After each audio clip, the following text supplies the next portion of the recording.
You are a neuroscientist that is widely respected all over the world. A lot of your research has completely changed the way we understand our brains. So I thought a really great place to start would be around a part of your morning routine.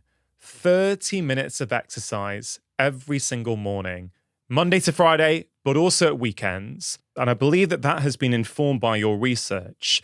Absolutely. So why do you do that? I do that because I know from not just my research, but the research of all of my colleagues that every single time you move your body, starting with just walking, but I like to do kind of cardio weights workout for 30 minutes. What that is doing, it is releasing a whole bunch of neurochemicals in your brain. And all your listeners out there have heard of some of these neurochemicals: dopamine, serotonin, noradrenaline, but also growth factors are being released. And I like to say that it's like giving your brain a wonderful bubble bath of neurochemicals. And what do these neurochemicals do? Well, the dopamine and serotonin are making you feel good. They're bringing your energy up. And the other thing that we know that happens with movement, physical activity, is that the functions of your prefrontal cortex right behind your forehead get sharper. They get better. And so I do that first thing in the morning, and I do that to prepare my brain for work. And I want to come into work. I want to be happy. I want to be motivated. And I want to be able to focus well. And the reason why I do it every morning for 30 minutes, no matter what day it is really about habit formation. I was all over the place. I would go for, 7 days in a row, and then, I'd be too tired. I found really during the pandemic that 30 minutes first thing in the morning was something that I could do. I could keep doing it every single day. It didn't tire me out the next day. And I still felt motivated to come, and my muscles weren't too sore. And it just helped with that gradual habit formation. So I do it for my brain and for my brain productivity. And the 30 minutes every morning is really about building that habit that will stick with you and does not go away. You mentioned a lot of things there that I think we all want: happiness, motivation, focus, productivity, thinking better. Yes. These are things that no matter who we are, we're all seeking them in our lives. Mm-hmm. Now, you've found that when you do this as part of your morning routine, you almost set your body and brain up for the day with those emotions and feelings that you want. I think that's really, really powerful. Yeah. Can you rewind to when you didn't do this first thing in the morning? How did your day go then compared to how does your day go now? And do you also remember, was there a specific bit of research that when you did it or read it, you thought, wait a minute, I've got to change something? Yes. Yes to both. Okay. So here's how it goes when you don't do that movement. Don't put that movement in your day. And this was a lived experience. I was going through a really, really stressful part of my career, which is trying to get tenure at an American university. They give you 6 years and they say, okay, you have 6 years to make your name. And if you don't do it, we're going to fire you. And if you are going to do it, then we will embrace you for the rest of your career and we can't fire you. So, no big deal. And so you have 6 years to do this. And so what did I do? My wonderful strategy was to only work. I'm just going to work. I'm going to just go into the lab, and I'm going to, relinquish my social life, and I'm just going to work, and I'm going to eat all the wonderful takeout in New York City because that's so fast and efficient and it's delicious with lots of calories. And so I'm going to do that too. And so I got stuff done, definitely, but I had no social life. I found myself with much more weight than I was used to because I wasn't moving at all. And mainly I was unhappy. I was just unhappy. I was working really hard, but very, very unhappy. And my wake-up call came when I gave myself a vacation, but because I had no friends, because I had no social life, I went by myself. I went on a river rafting trip to Peru. So I was trying to get as far away from New York City as I could. So I went by myself on one of these group, river rafting trips. And it was so much fun, so beautiful, walking around Inca ruins. But I realized I was the weakest one on this whole trip. There were 65-year-old triathletes that were so strong, and there were 16-year-olds that came with their father that were also stronger than me. And so I came back saying, okay, I got a little bit of outdoors. I felt so good after this. I need to go to the gym and get a little bit more movement in my life. And it was really that was my realization when I started going to the gym. And I remember the very first class I took was a hip hop dance class. Oh my God, I'm really bad at hip hop dancing. But it was very, very, it really pushed my limits. And I remember coming out of there going, oh my God, I hope nobody, took any pictures or anything, but really got my aerobic, activity up. And I still felt good, even though I felt like a terrible hip hop dancer, I still felt great. And that is what made me go back to the literature. When I started feeling so much better after this, so much better than a month before, when I was only working 100% of the time. That's when I went back and looked at all of the research showing that movement changes your mood. Regular movement can be as effective as some of the most commonly used antidepressants. And while I wasn't depressed, I wasn't happy. I was not a happy person in my life. And I felt myself shifting out of that. First with this trip to Peru, but then with that regular bringing movement into my life. So it was kind of a self-realization kind of backed up by the neuroscience that I was able to go back and research because I happen to be a neuroscientist. Yeah, I mean, that's so interesting. That hip hop dance class sounds like a lot of fun. Do you still do that at the moment? I do. During the pandemic, I switched to video workouts at home. So now I do it at home. And I don't know, it's not as fun to do hip hop dance on video. So occasionally I'll go out and take a class now. But yeah, I got much better at dance after that very first, not so much hip hop. That's still not my forte, but it's about playing. And for me, it was about discovering. Turns out I love kickboxing. And when I say that, people go, don't get Wendy mad. But it's about the rhythm and the power moves that you're doing in kickboxing that really I love. Yeah. What's interesting for me is that you went on this vacation from your life. Yeah. And that inspired you to get moving. You start moving and you feel these kind of emotions that you have never felt before. And that then encourages you, because you're a neuroscientist, to go and study. But presumably, before you'd experienced that, you were probably aware, I'm guessing, that movement's kind of good for the body, it's kind of good for the mind.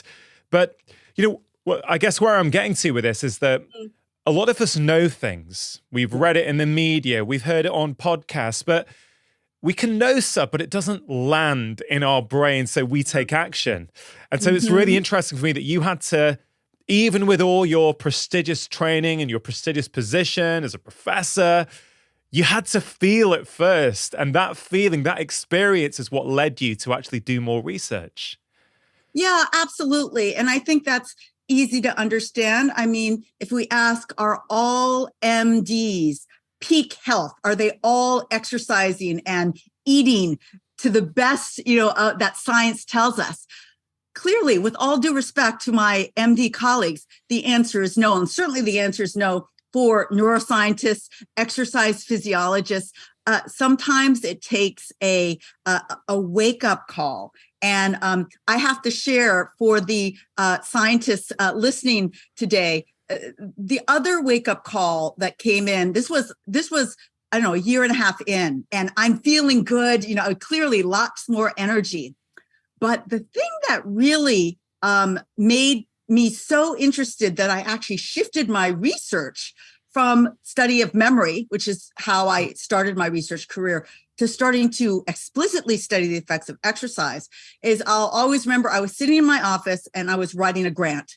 And so all the scientists out there know how excruciating it is to write a grant. This is your lifeblood, right? This says whether you're going to be validated by your peers, or you're not going to be able to do the science that you want. And I had this thought that came through my mind while I was writing this particular day in my office, and that thought was, "Gee, writing went well today." I had never had that thought ever in my entire career. It was, and then I thought, well, I'm just having a good day. I'm feeling really good. I did go to the gym that day, but no, I realized that my writing had gotten better, like it was flowing better. So that's when I realized that the only thing at this point that I had changed in my life was this exercise. It was a year and a half in. I had gone through, no movement to regular movement. And going back to the literature, I know it helps the functions of the hippocampus, important for memory, which you need when you're writing a grant, all those details of all the papers that you have to put together in your multi-million-dollar grant proposal, and focus. To write, you need deep, continuous focus. I'm like, both of those things are better. That, I think, appears to be why my writing is getting better. So that was like, that hit home. Yeah. That your lifeblood, you're doing it better. And it seems like all these functions are coming because you're exercising. Wow, that is life-changing. Yeah. That was a life-changing moment. Yeah, it's so interesting that, reflecting on what you've been saying so far, Wendy, it's fascinating to me that you were, at least from the outside, crushing life, right? You were successful. You're living in New York City. You are being made professor, you're doing great research, you're teaching people, you're being invited for TED Talks, the sort of thing that a lot of people would regard as, hey, that's what I want. That's the sign of someone who's successful. Yet you've also said at the same time, you were productive, you were successful, but you weren't happy. Right? I wasn't happy. Yeah. That's really interesting, because I think there'll be a lot of people who can resonate with that. They are doing the things that they think they need to do, that society has told them they need to do. And it sounds like you were, you weren't just surviving, in your work, you were thriving, but in your personal life, I know from your first book, Healthy Brain, Happy Life, you've been very, very open in that book about the struggles you had with relationships, and actually the fact that you never spent any time prioritizing those relationships. And it's fascinating to me that just that one change, movement, which you now put into your morning routine, is having all these kind of myriad benefits. It is. And it's really interesting to analyze my own career kind of before and after this realization, particularly on the topic of creativity. So I was a very by the book scientist before this realization. I did my undergraduate. I went to graduate school. I got my PhD. I did a postdoc, and then I got a faculty position. So that's all, that's great. That is successful, and I was thrilled to be here at NYU. But always by the book. All my classes were by the book. But then, and by the way, I want to clarify, the TED Talks came after the transition. I was not giving TED Talks, but that was part of the creativity.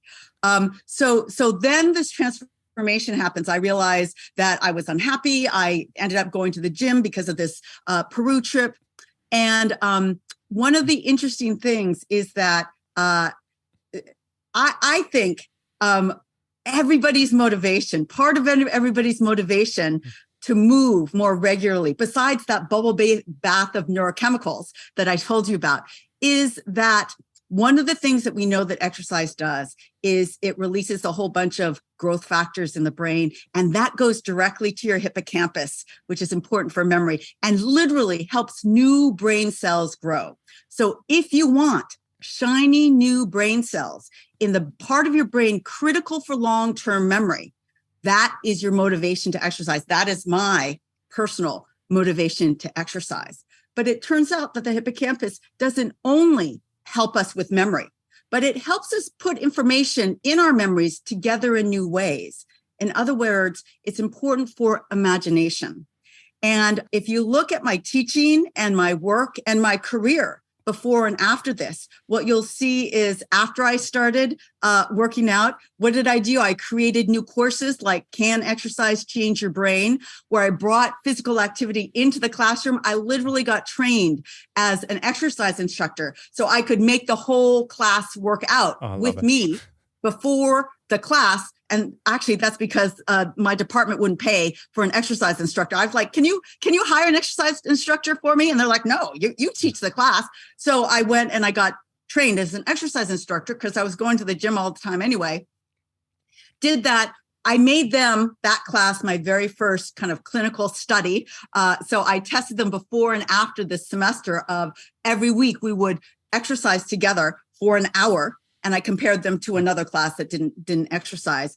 I created Art Meets Brain, where I brought in all of my new friends that I made that were artists, and dancers talked about their craft. And then we talked about the neuroscience of movement. I had a world-class cellist come in and go through the process of learning a new piece. And then I talked about, again, a different version of motor learning. So all sorts of artists, and I just had the time of my life. And that's when I was creating my TED Talks and kind of going outside of the classroom, because I realized, oh my God, this information is so important.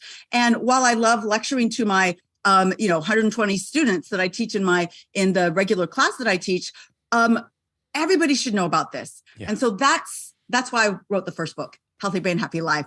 And that's what got me the TED Talk. Yeah, it's so inspiring to hear about your story. I love your energy and your passion to, I guess, hammer home that, this message that we've been hearing since we were kids, that physical activity is important for our physical health, which I think we've all heard over and over again.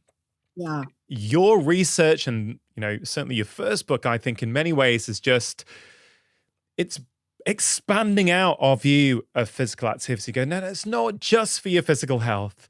It makes you a better human, right? It makes you more creative, more productive, it makes you happy and more motivation, helps you with memory, all these things. I think it's absolutely fantastic.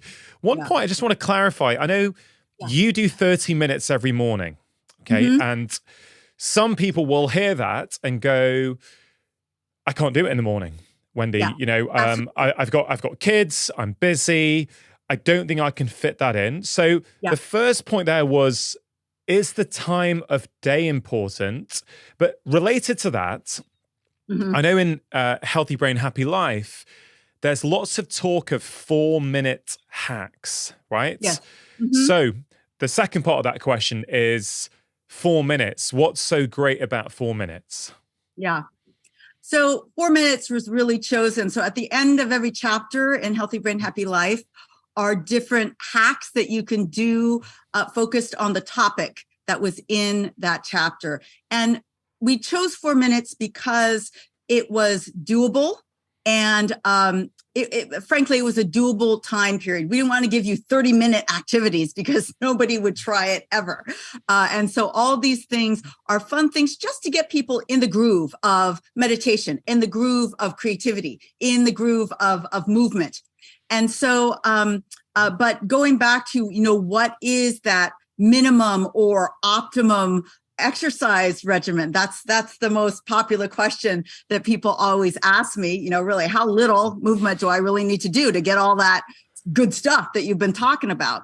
And so the answer to that is simple. If you want to get that good mood, we know that significant decreases in anxiety and depression levels, not clinical anxiety and depression, just our overall, anxiety levels can come with just 10 minutes of walking. That comes from the science. That is the kind of minimum amount that has been shown to have an effect. And usually I start with that because 30 minutes can be a little bit daunting, and it does not have to be in the morning. That's when I do it, I can do it. And so the first thing to say is that anytime you can bring movement into your life is the perfect time to do it. And you don't have to run a marathon. You don't have to go to those scary classes. Walking, starting with walking, has a significant effect. Specifically, 10 minutes of walking can decrease those negative mood states and increase the positive mood states. So that's I always like to start with that doable message that really anybody can bring into their day. Yeah, no, I love that. You've obviously found what works for you. You can do 30 minutes in the context of the rest of your life. So you do it, right? And you've experienced the benefits. One thing I've spoken about on this podcast for many years is that I do a 5-minute strength workout every morning. Like you, 7 days a week, because the workout has been created around my coffee consumption. So as my cafetiere brews the coffee for 5 minutes, in those 5 minutes, instead of going on YouTube or Instagram or emails, I do a strength workout in my pajamas. And I always say that because the point is I've made it as easy as possible. And I wrote a book about 5-minute interventions, how powerful they can be. So that's why I was so interested in this 4-minute number, because I think we've been conditioned, Wendy, to think that, oh, there's no point doing it if it's only 4 minutes or 5 minutes. Yet I think I keep in really good shape from a 5-minute strength workout 7 days a week, because it's so small that I can do it every day pretty much. And like you, I'm very passionate to get the idea out there. I remember actually, Wendy, I used to work in a GP practice. Maybe this specific practice, I'm going to guess maybe 8 to 9 years ago. And no, it was actually longer, because it was before I had kids, right? So there was life pre-kids and post-kids, right? Before I had kids, I still loved getting up early, but I'd go to the gym at 6:30 in the morning on the way to my GP surgery. And my colleague asked me, how long do you do? And I said, well, I don't have much time really. I think I did, 15 minutes weights, maybe 15 minutes cardio, and then a bit of steam room, and then I'd get ready, shave, and I'd turn up to work. And she said to me, yeah, but, it's not enough really, is it? I never go unless I can find time for an hour. And she, for many reasons, was really struggling with various aspects of physical health and mental health. And I remember thinking, that's incredible, isn't it? That person is not going to move because she thinks I have to do an hour or it doesn't count. But as I've just shared, and as you just shared, even little bits make a difference. So 10 minutes can change your mood of walking. Any other research to help people understand that you don't need to do that much? Yeah.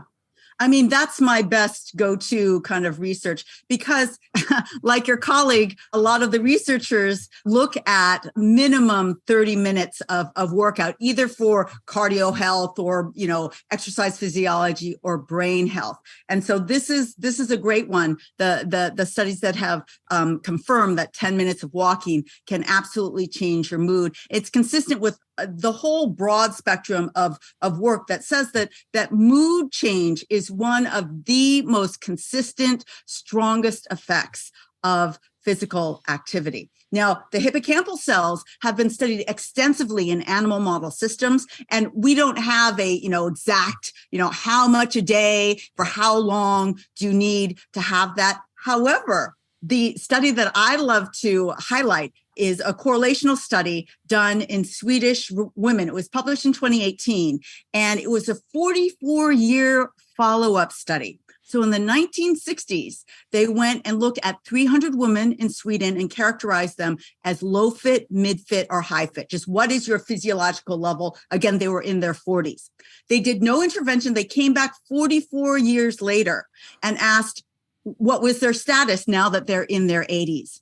And it turns out that relative to the low fit women, the high fit, the women that were high fit in their 40s, 1960, they staved off dementia by an extra 9 years. 9 years. And so what does that mean? Well, I immediately go to, I know that regular exercise is increasing growth factors, which is increasing the number of hippocampal brain cells. That's not curing dementia, but it's making your hippocampus, as I like to say, big and fat and fluffy. that just takes longer for any disease to come in and damage it. And what does both normal aging and dementia do? It goes in and it attacks the hippocampus, which is why in dementia that memory problem comes in early. So let's look at those high fit women. What's happening? They're staving off dementia by 9 years. Now, as I'm sure you recognize, and many of our science colleagues will recognize, that's not a causal relationship because it was just a correlational study. However, it is consistent with the science, the neuroscience that we understand about what regular long-term exercise can do, particularly to the hippocampus and your memory function. Again, that study to do in a direct causal way is very, very, very difficult. But those studies that continue to come out, there are many studies that are in that same direction, can suggest that regular exercise, as much as you can do for as long as you can do during your lifetime, is helping your brain, particularly two areas that are sensitive to aging, the hippocampus we just talked about and the prefrontal cortex, stave off those debilitating effects that can come with aging. You've mentioned growth factors a few times. Yeah. I wonder if we could just dive into what exactly is going on here. Why is it, or how is it that exercise is giving us these incredible benefits? You mentioned BDNF. What exactly is BDNF and what does it do in our brains? Yeah. So BDNF is a growth factor that we know quite a bit about. We know a lot about what it does in development. So as our brains, as young babies are growing, BDNF and lots of other growth factors are basically there to help make those new connections happen. They facilitate connection or synapse formation in the brain. And then what happens when we're adults? Well, in adulthood, it's also facilitating new synapse formation, which is happening all the time. You learn something new, there are changes in those connections in your brain, and BDNF plays a role. But in particular, this, so BDNF stands for brain-derived neurotrophic factor. All you need to know is that it's a growth factor, and it is essential in the hippocampus to help brand new brain cells grow. There's only two areas in the human brain where brand new brain cells grow in adulthood. Just two. They're not growing all over the brain, just in two areas. One is the hippocampus, and the other is the olfactory bulb. But the hippocampus is the only place where exercise can stimulate the release of growth factors. Where does that come from? It seems to come from muscles in your body, from liver release, factors released in the liver that then release BDNF that goes into the brain, that goes straight to your hippocampus and helps those brand new brain cells grow. Exercise doesn't do that to the brain cells in the olfactory bulb. So this is, if there was going to be one area that I could have that has brand new brain cells, I want it to be my memory area. Okay, I'm a little biased because I studied memory for 25 years in my neuroscience career, and I love it. And it's so, it's critical to our personal histories. It defines us as people. You don't realize, where would you be without your own personal memories, your likes, your dislikes, the things that make you laugh like there's no tomorrow. All those things are stored in your memory. And that is because of this beautiful structure that we all have, one on the right, one on the left, that is our right and left hippocampi. That is the structure that we get brand new brain cells in. And I've just given everybody the secret tool to do that. Move your body. Sorry to interrupt the conversation. We'll be back in just a moment. Now, to live a long and healthy life, it can be really helpful to understand what's going on inside your body. People age at different speeds, and the typical annual blood work doesn't properly evaluate your biological age. But Inside Tracker does. Inside Tracker is a truly personalized nutrition and performance system that's designed to extend your health span and slow down the aging process. Inside Tracker uses your test results to give you personalized recommendations on things that you can actually control, like food, supplements, workouts, and other lifestyle choices. For a limited time, you can get 20% off the entire Inside Tracker store, all you have to do is click on the link in the description box below and use the discount code LIVEMORE. You know, I love what you said about memory there in terms of what it does for us, what it gives us as humans. Because I think when a lot of us think about memory and not losing our memory, I think many of us think about, I need to be able to remember to do stuff. I need to remember where I put my keys, these kind of things. But what you're saying is that it goes far beyond that. Right. It's about our sense of who we are, our personal story. That's really profound, Wendy. Yeah, it is. And it comes from years and years and years of studying patients who have the unfortunate event of having amnesia, which is usually their hippocampi get damaged. And so probably the most famous neurological patient that ever lived was an amnesic patient whose initials were HM. He passed away, and we now know his name was Henry Mollison. And I grew up as a scientist learning about this patient who had severe epilepsy. And epilepsy starting at 7 years old, it got worse and worse and worse into his 20s. So he couldn't go to school. He couldn't work. His epilepsy was so bad. And he went to a neurologist. And at that time, they were doing experimental brain extractions. And they knew that taking out one hippocampus could help epilepsy. That's still done today. But what they did back there in the 1950s, they took out both of his hippocampi because his epilepsy was so bad. And it was experimental. And he agreed because the epilepsy was so bad. The good news was it cured the severity of his epilepsy. The horrible news is that it left him unable to form any new memories from that point in time until he died in his 80s. He was 27 years old. And then he became the most famous amnesic patient. I mean, nobody knew that the hippocampus was so important for memory before this patient. And so first they went out and they said, okay, nobody take out both hippocampi ever again. Look what happens. And then, of course, they went on to study him and realized that without your hippocampi, you can no longer form any new memories for facts and events. But he did maintain his memories from childhood. He remembered his mother, his father, his childhood friends, which meant that those memories kind of got processed through the hippocampus. It got stored, presumably someplace else. And he was still able to access them. He had he learned language. So all of his language skills remained intact. In fact, he liked to do crossword puzzles up until the end of his life. But he could not form any new long-term memories.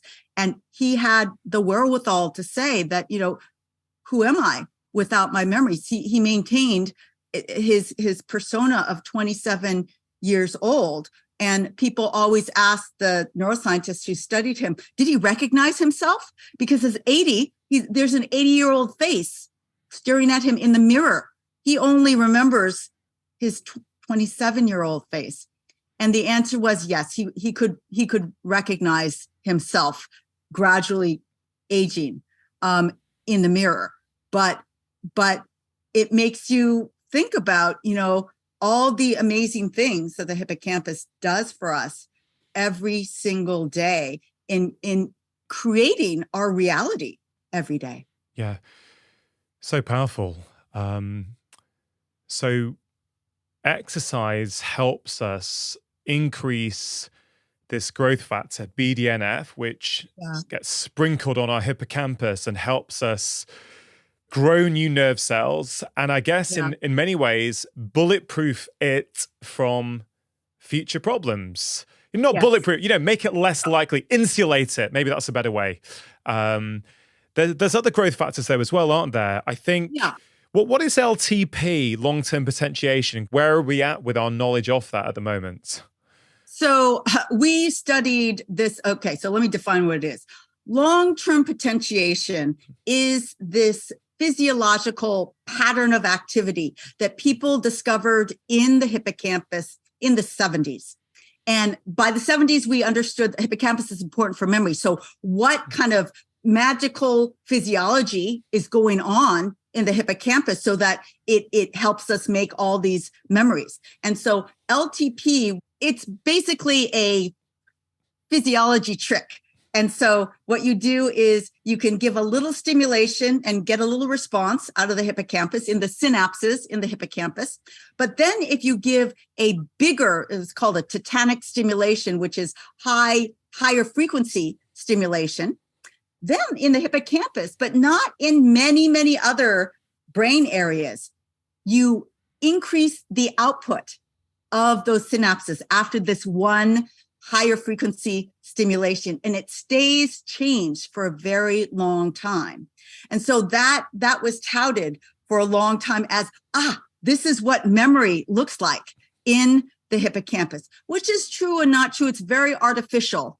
And now we're much more sophisticated about not just the physiology, but the molecular cascade of events that happens in these amazing hippocampal synapses, those connections between neurons in the hippocampus that do result in change after an experience. So I have the new experience of speaking to you this morning. I've never met you before. I've never seen your face before, but now I will recognize you next time I'm walking down a London street, I suppose, and I run across you. That means that something, and if I do recognize you, something in my brain, something in my hippocampus is literally changing right now to help that memory form that will be there when I'm walking down that street in London. That's LTP, and that's the implication of what LTP is. And does exercise enhance LTP? So increase the positive effects of this? I mean, how does exercise play a role here? Yeah. So exercise is doing many different things. Exercise is increasing the number of neurons in the hippocampus. It is increasing LTP in those neurons. That has been showing. But also, interestingly, one of my favorite findings for hippocampal nerds, which I am, is that it's been shown that those brand new hippocampal neurons that are born in adulthood, particularly with exercise, you can give, for example, a rat lots of exercise, a running wheel to go on, and you could show that they have lots more new hippocampal cells than the rats that don't have the running wheel. Well, it turns out that those shiny new hippocampal cells are kind of like teenagers. They're really active and they get involved in lots of things. And what do they get involved in? New memory circuits. So we're now sophisticated enough to be able to see an activation of hippocampal cells in a particular memory circuit. And it turns out that those brand new cells that are being formed with sprinkling BDNF on the hippocampus, those are more likely to get engaged in memory formation. So that is consistent with the finding that if you give rats more exercise, they are better at a whole bunch of different spatial memory tasks than rats that are couch potato rats. Now, I knew coming into this conversation that the hippocampus was your favorite area of the brain. I'm definitely getting a strong sense of why that is, having been talking to you, Yeah. What did you call yourself? A hippocampus nerd? Yeah, I'm totally a hippocampal nerd. Yeah, a hippocampal nerd. I love that. I think that's a great phrase. If we think about the hippocampus and how important it is, one of the things that we're seeing, even pre-pandemic, stress was huge. Across Absolutely. the world, to the point where, it was called the health epidemic of the 21st century. This was 4 or 5 years ago. Yeah. And obviously, for many people, that has increased over the past couple of years or so. What does stress do to the brain? And in particular, what does chronic unmanaged stress do to the hippocampus? Yeah. So that's a great question. The hippocampus, we've known for a long time, is particularly vulnerable to high levels of stress. And let me just go to the end phase. PTSD. Somebody with PTSD, which is chronic, unmanaged stress, military kind of stress for a long, long, long time. We've known for a long time that results in smaller hippocampus. Their hippocampus is smaller. Why is that? We know that as well. many, many receptors, which are kind of the doors that bring particular chemicals in. There are receptors to cortisol, the stress hormone, lots of them in the hippocampus. So high levels of cortisol will have a big effect on hippocampal cells. And what is that effect?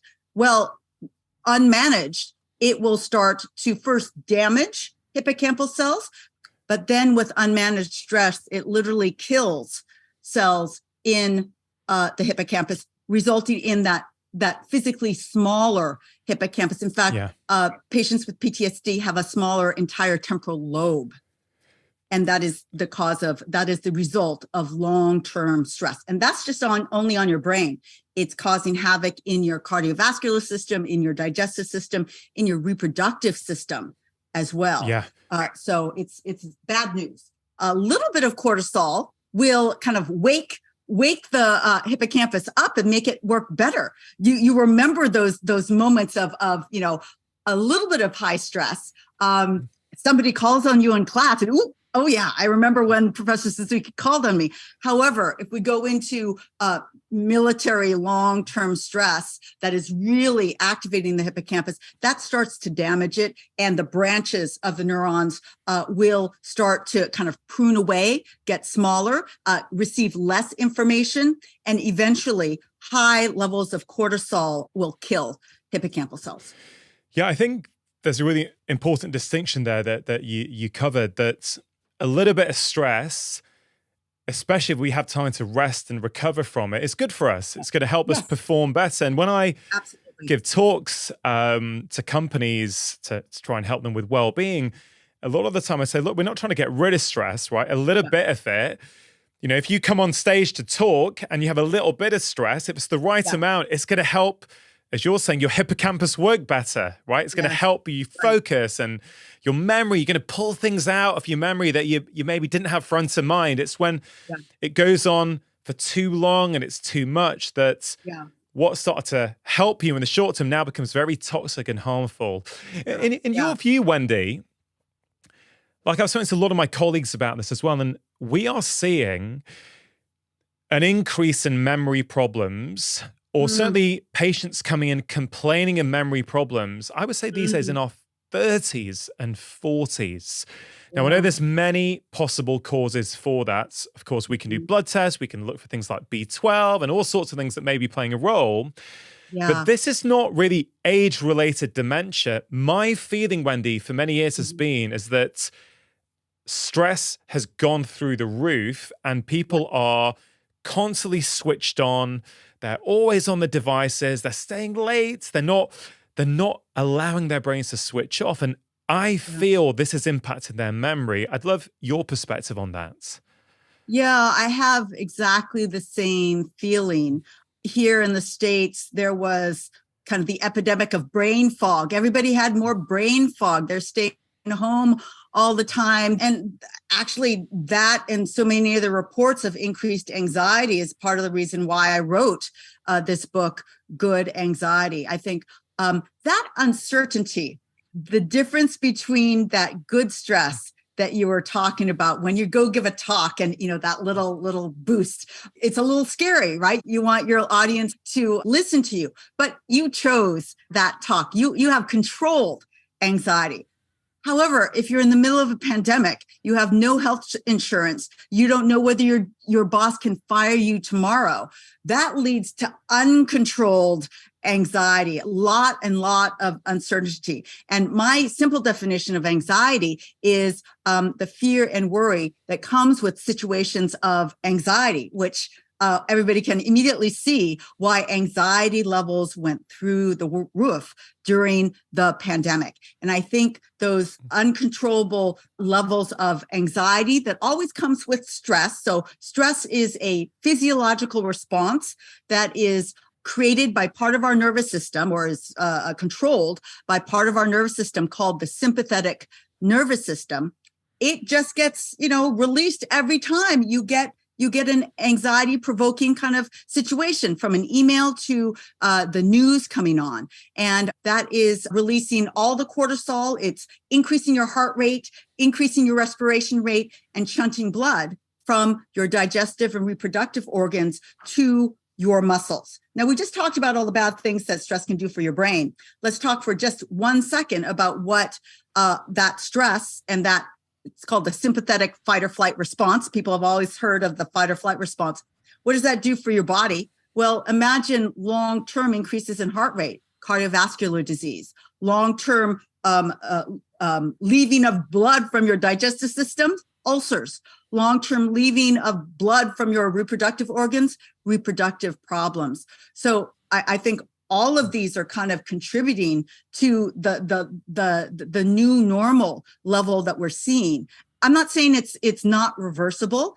I'm just saying we know a lot, as you know, as a GP, of what stress can do to us, which really should motivate us even more to learn how to relax. And that's the good news, right? The answer is learn how to be kinder to yourself.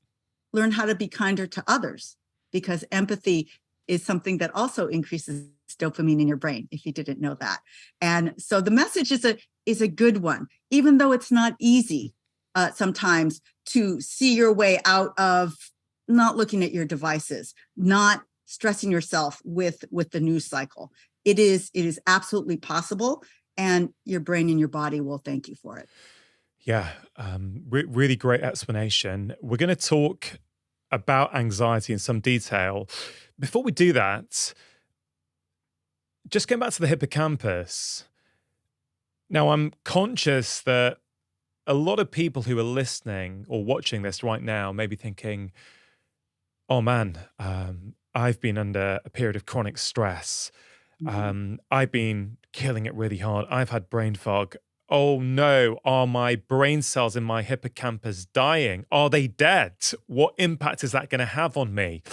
So I wanted to just double check with you whether those cells can regenerate, or whether we can just take that optimistic view that, hey, listen, you can't change what's happened, but if you change what you do going forward, you can absolutely regenerate and create new nerve cells. So give us a little bit of hope there, Wendy, if you can.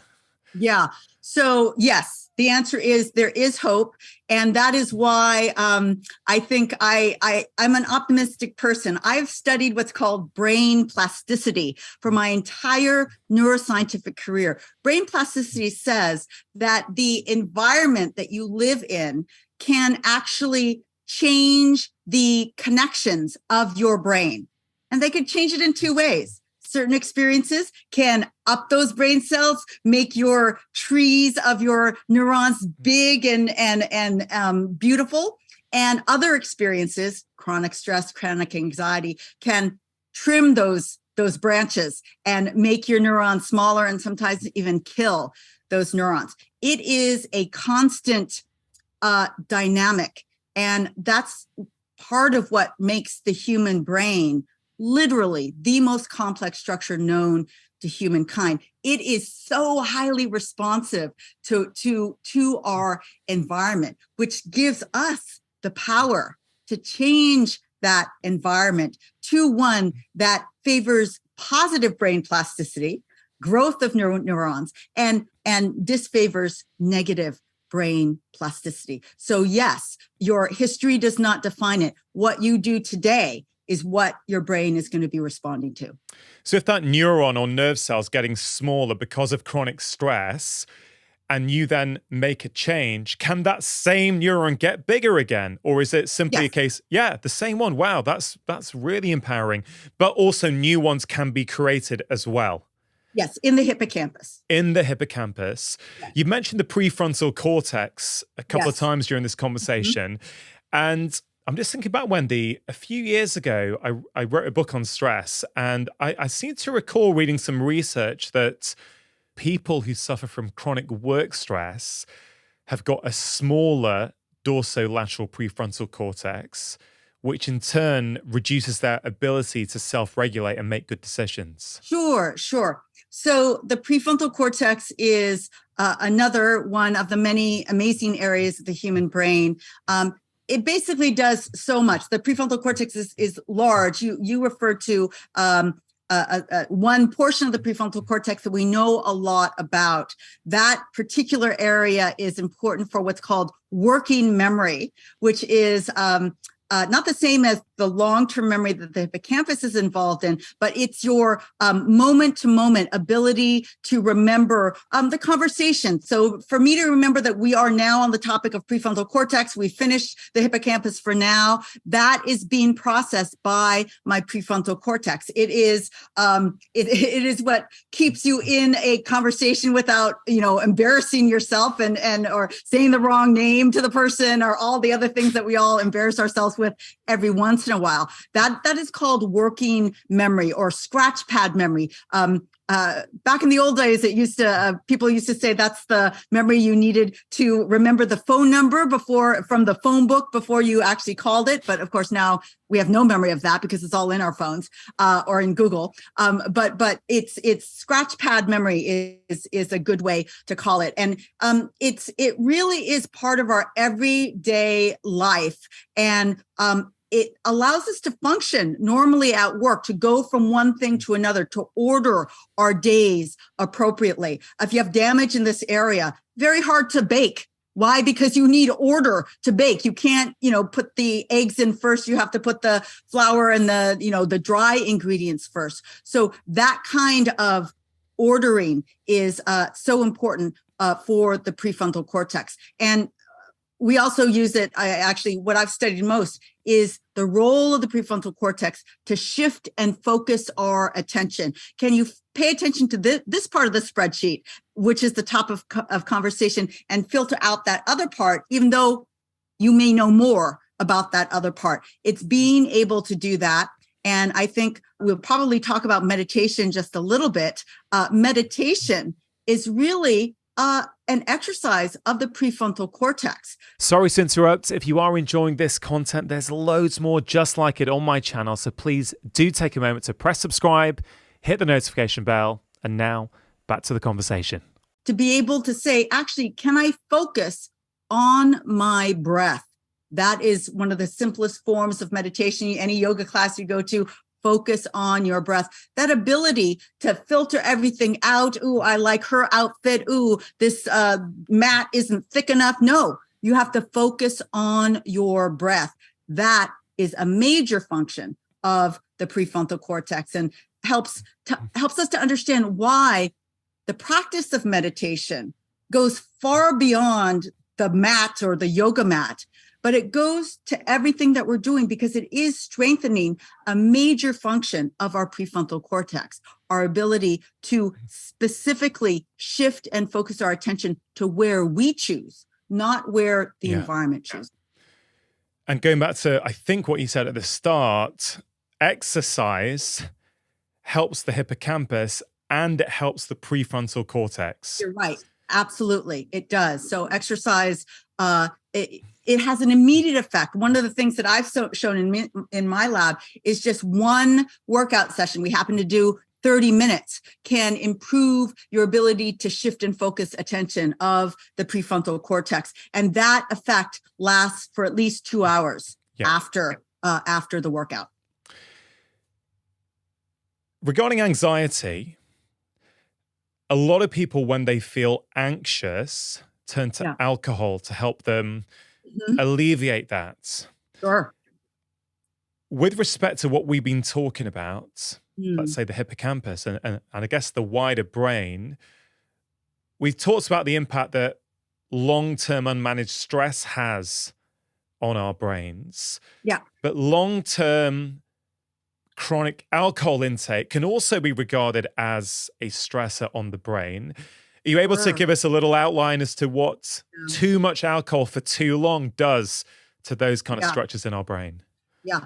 So I think the easiest way to understand what alcohol is doing is to first step back and say, there are two kinds of activation that you can get in your brain cells. A positive activation, more activity caused by what's called excitatory neurotransmitters, which are those chemicals that help the communication or define the communication between brain cells, or inhibitory neurotransmitters that decrease that activity. Well, guess what? Alcohol is an inhibitory, acts as a inhibitory neurotransmitter in the brain. And so what that does is lots of things. First, think about pouring lots of inhibitory neurotransmitters over your brain for a long, long time.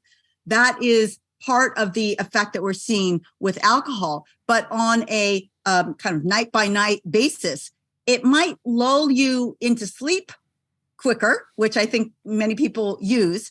However, we also know that it is a significant good sleep disruptor. And that is part of the long-term detrimental effects of alcohol on your brain. So I don't know if you've experienced this, where you might get drowsy if you had a little bit too much alcohol to drink, but the sleep that you get after that night of alcohol consumption, unless you're kind of blacked out, but just like a little bit more than usual, you don't get a very good night's sleep. And that sleep deprivation, I should say, is so detrimental to normal brain function. Sleep is I like to tell my undergraduates, you know what happens when you deprive people or animals of sleep for too long? And they say, they get, cranky. They die. It is a physiological function. So long-term sleep deprivation, it causes death. So it's that critical. And so those studies help me kind of get motivated to really look at how to improve my sleep. And one of the things that is a common detriment to good sleep that really helps your brain regenerate and work best the next day is alcohol. Even a little bit of alcohol can have those negative effects. Yeah. Do we know, I mean, you just mentioned there just a little bit. And I know with alcohol, it gets very hard to give guidance. And, there are sort of government guidance in terms of what sort of unit range people should stick to. Certainly here in the UK, there are. You're making the case, I guess, from that even one glass of wine can have a detrimental impact on the brain. Well, one glass of wine will affect sleep, and it's not going to kill your brain cells, one glass of wine. But if you want to optimize that brain regeneration kind of mechanism that we all have at our disposal, you'll want to decrease that alcohol consumption. So moving to anxiety now. Anxiety is on the rise. Now I can see on the shelf behind you that you've got this beautiful red cover. It's called Good Anxiety. I think in the UK it was released with the title Anxiety is Your Superpower. Are you? Yes. Yeah. So it was. Wanted to make that super clear depending on who's listening to this where, in case they want to get hold of it. One of the really interesting things I felt about this book is that you call anxiety protective, and you also call it a powerful self-help tool. Yeah. Now, most people who suffer with anxiety don't think that it's protective. They don't want to have it. They don't want to feel like that. They certainly don't call it a powerful self-help tool. So I wonder if you could elaborate, Wendy, in terms of what exactly you meant by that. Yeah. So the reason why we called the book in the UK, Anxiety is Your Superpower, and in the US, Good Anxiety. So people would look at it and like, what could she be talking about? And so here's what I mean by anxiety is your superpower. Anxiety, evolutionarily speaking, anxiety and that underlying physiological stress response that we spent so much time talking about over the last hour, evolved to protect us. Okay, so that is truly the reason why it evolved. Now we're talking 2.5 million years ago, when those stresses came from physical danger, the lion, the tiger, the bear. When somebody walking around trying to gather food hears the crack of that twig, what would happen? Ooh, anxiety. That could be a bear or a lion to kill me. That releases the stress response. And what does the stress response do? It increases your heart rate. It shunts blood to your muscles so you can either fight the lion or run away. perfect mechanism. It is why we are here today. Unfortunately, that mechanism has not evolved with our evolving culture. And so while I have not been attacked by many lions or tigers or some rats here in New York, but no lions and tigers and bears, I do get anxiety through lots of different mechanisms. Every time the text comes in, oh God, what is that? The news cycles, social media are real causes of anxiety that still release that stress response. And it's got us to the situation that we were just talking about, brain fog, high levels of anxiety. And so everybody's saying, okay, well, you just answered your own question. It's not helpful, right? And my answer is yes, it is helpful, because at the core, anxiety is protective. And what this book does is shows us all how to get to that protective level of anxiety. And the first step is to turn the volume down. So absolutely, I'm with everybody. Our anxiety levels are too high. I'm not saying that this level of anxiety, high level, kind of uncontrolled, is good. We have to get to that controlled level. As you were pointed out, your beautiful example of giving a talk, that is good anxiety. That propels you to give a better talk than if you were in the weekend Netflix kind of level of activity. You would give a terrible talk if you were at that level. No, you need that little fear. You need a little bit of anxiety. I do too, to give the best talk that I could give. That's what we're looking for. And that's what my book outlines and shows us, how anxiety can bring us gifts or superpowers in many parts of our life.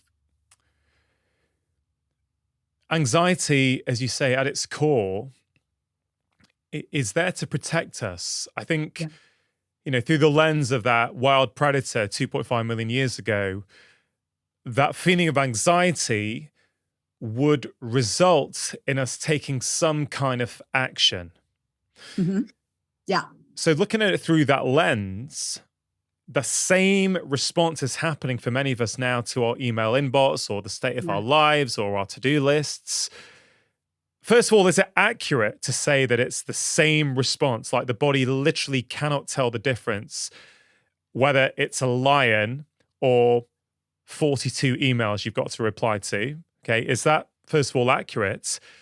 And secondly, in terms of creating this feeling that causes us to take action, as I sort of briefly touched on already, some of the actions that we tend to take to try and change our state or not feel that anxiety are alcohol, sugar, food, whatever it might be. So, so what can people do about that?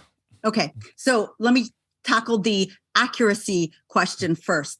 And that's a great one. So like 2.5 million years ago, there could be a certain stress response to a fox versus a lion. I think I would be a little bit afraid of a fox and a lot afraid of a lion. So there was that gradation in 2.5 million years ago. Today also, I mean, a little text when I'm looking forward to a friend responding back, that might not stress me out, but 42 emails coming in first thing Monday morning, that could stress me out. Or that that unexpected Zoom request from your boss that comes, Sunday night, that could also really stress me out. So just like the fox versus the lion, we have different gradations of stress response. So it does work in a very similar manner. And what you outlined about the action orientation of that original stress response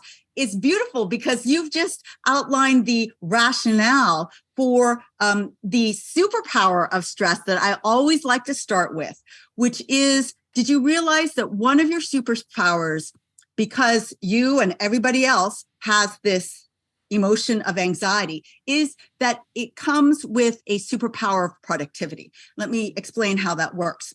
So this comes with a very common form of anxiety, which is that what if list. What if the boss emailed me at Sunday night to ask for a Zoom meeting because she wants to fire me? She hates my work. She hates me. She hates everything about what I've been doing on this new project. That what if list is a very common form of anxiety. But the other thing to note is that what if list is revolving around things that you care about. I don't have what if lists about how many shows on Netflix I've watched or not watched. I have what if lists about my work, about the meetings coming up that are more difficult or more easy. These what if lists are showing you what is valuable for you, what you care about in your life. That's the first thing to notice. The second thing is, what am I going to do about it? What you're going to do about it is you're going to shift your what if list into a to-do list. You're going to put the action on it as you just identified as that kind of fundamental response to that anxiety-provoking activity 2.5 million years ago. So what are you going to do? Well, you can't do anything late at night if that, let's say the email comes in from your boss first thing in the morning. What can you do? You're worried about, your productivity at work. Go ask 3 people about how they think you're doing. Ask advice about things. 2, go to your coaches, go to your advisors about this. 3, go to your friends. Talk through the anxiety with somebody that cares about you, cares about what you're doing. Take action on each one of those things that come up in your to-do list. And that will help relieve that anxiety because you are, and actually help prepare for that meeting that you're going to have anyway. It is making your anxiety and acknowledging your anxiety as something that is centered around things you care about and taking action on that. So that is the superpower productivity that comes from your anxiety. Yeah, I think that's a very powerful idea. It speaks to that kind of central point you make, that anxiety is protective. Yeah. Because it's really there to give us a message, isn't it? Yeah. It's, the message 2 million years ago was you need to run now. You need to move your tribe and your things. Yes. And instead of maybe looking at it as a problem, although I understand the temptation and I understand why people would think that, this is basically saying, well, one way you might want to look at this is go, well, what is this teaching me? What is this telling me about the state of my life or the particular thing I'm anxious about? Instead of trying to shun it away, as you say, turn that what if list into a to-do list. Mm-hmm. So in some ways, you're really asking people to reframe their anxiety, aren't you? Yes. And that's another big topic in this book, which is the power of mindset in addressing your anxiety. In fact, I also call it a superpower of anxiety. This comes not just from me, but lots of psychologists that have looked at approaches to anxiety. Can you look at the thing that's making you anxious in a different way? Let me start with one that is in my history a lot. While I'm a speaker now, I was a very shy young child, but I was really interested in my classes. And I had this battle, like every time I wanted to ask a question, I want to ask it, but I'm going to look stupid. And then they're going to think I'm stupid if I ask this question. Just that battle for years and years and years. And what I would say to my younger self is ask yourself why you're there in that classroom. What if I give you the job of asking at least 2 questions in class, not about, whether you're going to make a right answer or a wrong answer, but that's your job in what you bring to being in this classroom. That is part of your responsibility. So it goes from, I don't know whether I should ask that question, to, I'm assigned to ask 2 questions that are of interest to me as part of my kind of contract in being in this class, which is what I tell my students in my own class. And so it really switches the narrative. It switches your mindset from I'm putting myself out there on the line to be ridiculed by everybody, which was my mindset, to, I have a job to do in this classroom. This is part of my responsibility. And of course, not being ridiculed and not being made fun of as a teacher. Of course, I don't do that. But it really is powerful. The belief system that you go in with, and that is something that can be addressed and modified in so many different situations of anxiety. Yeah. Reframing that anxiety, it's so powerful, isn't it? Because ultimately, if you don't reframe it, if you think, why am I feeling like this? I don't like this. I want this to go away. A, you've lost a bit of agency over what's happening. Right. B, you think there's something wrong with you. Mm-hmm. And I think certainly what I do with my patients, very similar ideas to what you've been writing about in your latest book, which is, no, the anxiety is trying to help you. Let's try and figure out what the message is behind it. You don't want to get rid of it necessarily. It's a signal, right? It's a signal to learn from. Yeah, exactly. It is learning. And you can say that for any uncomfortable emotion. All these uncomfortable emotions were not just invented to annoy you in your life, and sadness, anger, anxiety, all of them, they're all warning systems. And my favorite way that a very smart friend of mine, Desi Levinson, has taught me to think about it and talk about it is, instead of anxiety as this big, heavy weight that's around your neck and weighing you down, what if you think of it as a little kid that's just going, hey, over here, project over here needs some attention. And just completely shifting that heavy, oh God, why me, to yes, that project is very important to me. That's just a reminder. It's still an uncomfortable emotion. I'm not getting rid of it. And don't believe anybody that tells you they're going to get rid of all your uncomfortable emotions, because that is unhuman. But reframing it to something that can direct you more clearly to that thing that is important to you. Yeah, and tying this back to exercise, of course, is going to help here, right? It's not necessarily with reframing, although it may help you see the world differently after your workouts. Yeah. But going back on that evolutionary level, the anxiety often is there to encourage you to move, to run, to hide, to get away from danger. Yet, of course, these days, a lot of the anxiety is coming down while we're sat on our bums looking at a computer screen. Right. So what is the relationship between exercise and anxiety? So that is a great question. I mean, there is a direct relationship between exercise and anxiety, and it goes back to that 10 minutes of walking.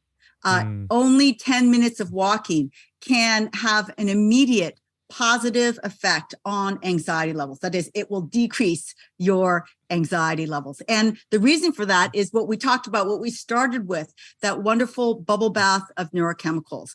By moving your body for 10 minutes, walking, you are releasing serotonin, dopamine, noradrenaline. By the way, these are the things that are in common antidepressants. You get it for free just by walking inside or outside, up the steps or down the hall. It comes with that. And so good anxiety is not just healthy brain, happy life about anxiety. I go into lots of different areas, but of course, I can talk a lot about the powerful direct effects of just 10 minutes of walking on modulating that mood state, which is something that everybody needs to know about, but more importantly, to do. Yeah, in your book on anxiety, you also talk about resilience and the 7 characteristics. One of those, from recollection, is about having an optimistic outlook, which is something you've already said that you have. Yeah. And what I love about what you're saying is that an optimistic outlook is something that you can work on and cultivate for yourself. It's not something that's necessarily given to you. You can create it and practice it. Right. It is. And it goes back to mindset. Do I have a negative mindset that everything is going to go bad? Or do I have a belief system that says that if I work on my regular exercise, that I will get better, I will get stronger. If I create positive relationships in my life, it will just grow and expand. So sometimes it's helpful to have a coach or a guide to get you started if you're having a hard time doing that. But I'll tell you, once you get into it, it gets even more powerful because you see what works for yourself and you can create those mindsets for your own self and kind of create this wonderful life environment that is good for your brain and your body. Yeah, I mean, there's so many tips on anxiety in the latest book, which I think is going to be so helpful for people who are struggling, in terms of reframing it, looking at it a different way, looking at it as a superpower, right? I think people are going to really, really get a lot of value from that. You mentioned meditation briefly before. Yeah. And I know a longer tea meditation is part of your morning routine, but you've also done some research, haven't you, that 10 minutes of meditation can have profound effects on us. So I wonder if you could talk us through what does the research currently say about meditation and why should we consider doing it? And if you can also touch on music. I know there's a little section in your first book on the benefit of music for our brain. Sure. So meditation, there is a growing literature on the beneficial effects of meditation on the brain, what changes in your brain from meditation. My favorite meditation studies were done in collaboration with the Dalai Lama on some of his Tibetan Buddhist monks who they measured their brain activation with a measurement called EEG, and they showed that even at rest, these monks were very, very different than non-monk controls, and that when monks were asked to meditate, I always love to quote from this study that there's a particular frequency called gamma that you can measure in EEG, the electroencephalogram, and their level of gamma, it says in the paper, went up so high, never seen in non-pathological situations, but they were just meditating. There was nothing wrong with their brain. They had practice, and these monks had tens of thousands of hours of meditation practice. That just shows that at the extreme, meditation can change your brain. It is an example of positive brain plasticity. And while my brain is probably not like the monks' meditation, I do practice this. And what I found and what has been confirmed in many studies is that meditation also has benefits on your mood, decreasing negative mood states like anxiety and depression, increasing positive mood states like optimism. It also can improve your focus and attention like exercise. So it's very interesting that an activity that is so quiet and an activity that makes you move around all the time has similar beneficial effects. And you might ask, well, Wendy, what's going on there? And my answer is, well, we don't know all the mechanisms. I suspect that there are different mechanisms resulting in the same behavioral output: better mood, overall better mental health status, and better prefrontal function, because the prefrontal cortex function seems to be very, very amenable to both exercise, moving your body, and meditation. And my morning ritual comes after years of trying, like, I want to meditate. I feel like I should meditate. And then I fail. I've tried everything. Oprah, Deepak, I tried them all. And then I did it for a little while and then I failed. I don't know if you can relate to that. Yeah. But I finally found this situation. It's called the tea meditation, which is meditation over the brewing and drinking of tea that the UK culture will appreciate, but no phone, no paper, just waiting and meditation during the brewing, during the pouring, during the drinking, and starting over. That ritual got me to stay in meditation for longer than I ever had, and has kept me coming back. I learned it on my birthday 7 years ago. And ever since I learned it, I've done it with my exercise every morning before the exercise. Oh. And I'll end with music. And so Music, my favorite study, neuroscience study of music, asked people to come in with their favorite musical piece, that piece that gives them goosebumps every single time they listen to it. And they were scanned in a MRI scanner while being played, that piece of music that was different for everybody that gives them goosebumps. And the response was a huge activation in part of the reward areas of the brain, the same reward area, despite the different music and the different people. And the bottom line there is that music is something that is very, very rewarding for the brain. And so as we're searching for things that will decrease our anxiety and increase our happiness, find that piece of music that gives you goosebumps and simply listen to it. Yeah, Wendy, I love it. Your enthusiasm is infectious. Your research has been life-changing for many of us all around the world. These 2 books you've written are absolutely fantastic. Wendy, this podcast is called Feel Better, Live More. When we feel better in ourselves, we get more out of our lives. And just right here at the end of our conversation, for someone who's listening and who's feeling inspired by what you've had to say, but is also thinking, yeah, but life's, not great. I've got all kinds of stresses in my life. I feel anxious. I can't see a way out of here. What would you say to them?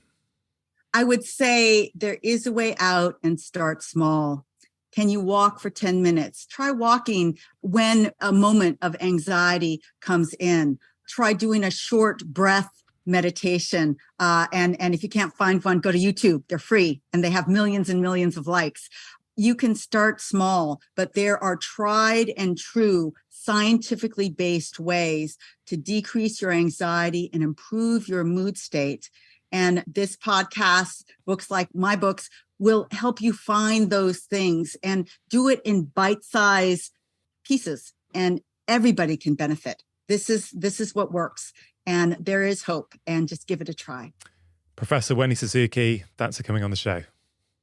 Thank you so much. If you enjoyed that conversation, I think you are going to really enjoy this one with Professor Andrew Huberman. Digestive issues, mental focus issues, depression, anxiety, exacerbation of every major psychiatric disorder from OCD to ADHD is closely associated with disruptions in circadian clock function. The foundational practice that I truly believe every person should do every day is